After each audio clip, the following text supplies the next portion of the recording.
Assalamualaikum warahmatullahi wabarakatuh. Di sini kami akan mempresentasikan tentang arsitektur sistem terdistribusi.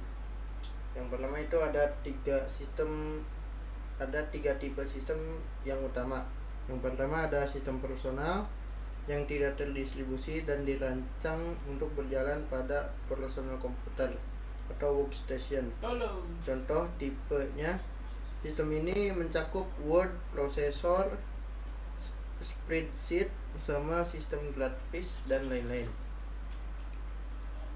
Yang kedua ada sistem embedded yang berjalan pada suatu prosesor atau pada kelompok prosesor yang terintegrasi. Contoh tipe sistem ini mencakup sistem kontrol untuk piranti domestik, sistem manajemen instrumen, dan lain-lain. Yang ketiga ada sistem terdistribusi, di mana perangkat lunak sistem berjalan pada kelompok prosesor yang bekerja sama dengan integrasi secara longgar dengan dihubungkan oleh jaringan. Contoh sistem ini mencakup sistem ATM bank, sistem pemesanan, sistem groupware, dan lain-lain. Di sini ada sistem distribusi. Sistem merupakan sekumpulan elemen yang saling berhubungan satu dengan yang lainnya dan membentuk satu kesatuan untuk menyelesaikan satu tujuan atau menjalankan seperangkat fungsi. Distribusi merupakan penyebaran, sirkulasi, penyerahan, pembagian menjadi bagian-bagian kecil. Dapat disimpulkan sistem terdistribusi adalah sesuatu kesatuan dari elemen-elemen yang saling berinteraksi secara sistematis dan teratur mendistribusikan data, informasi, proses, objek, dan layanan dari dan kepada pengguna yang terkait di dalamnya. Selanjutnya ada karakteristik penting sistem terdistribusi. Yang pertama itu ada pemakaian bersama sumber daya. Suatu sistem terdistribusi memungkinkan pemakaian bersama perangkat keras dan lunak seperti disk, printer, file, komputer, dan lain-lain. Terus yang kedua ada keterbukaan. Keterbukaan adalah batas perluasannya dengan cara menambahkan sumber daya yang bukan merupakan hak pemilik.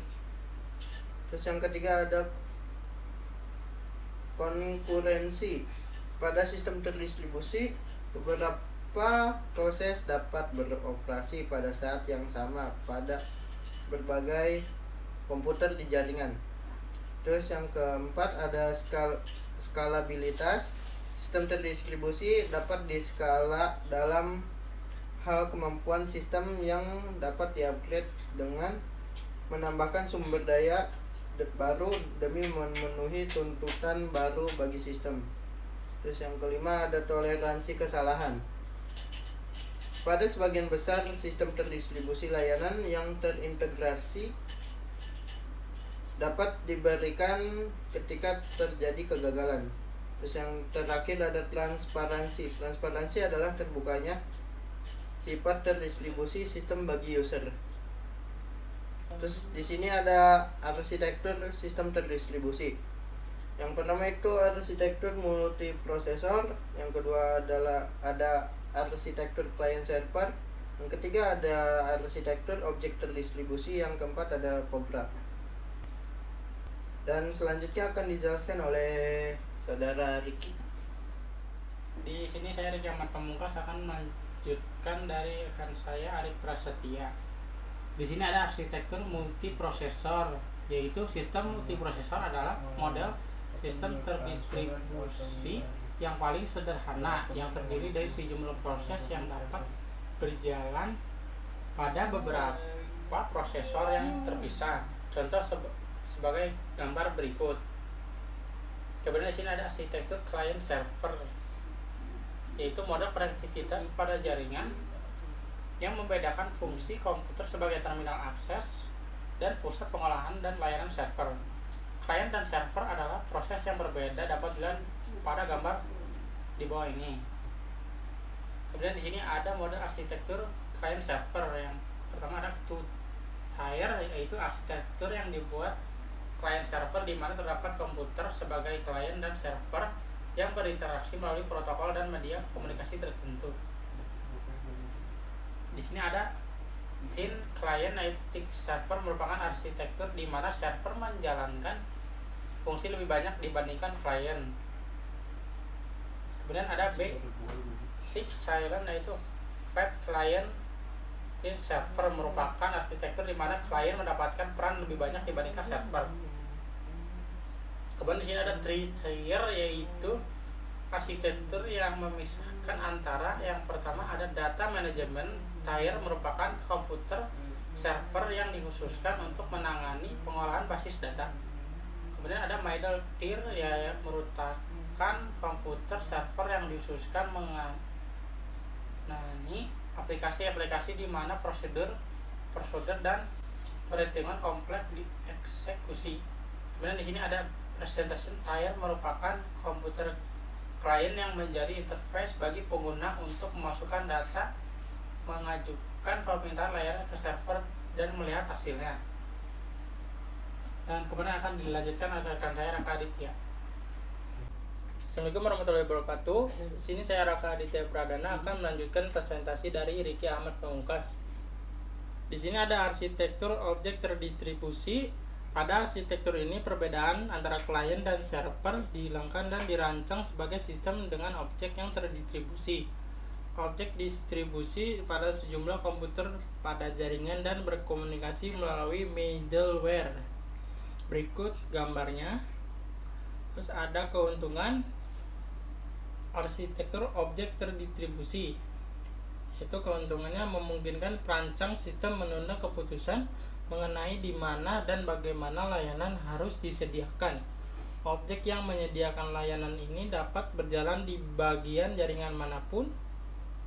Kemudian memungkinkan tambahan sumber daya baru, sistem fleksibel dan dapat diskala.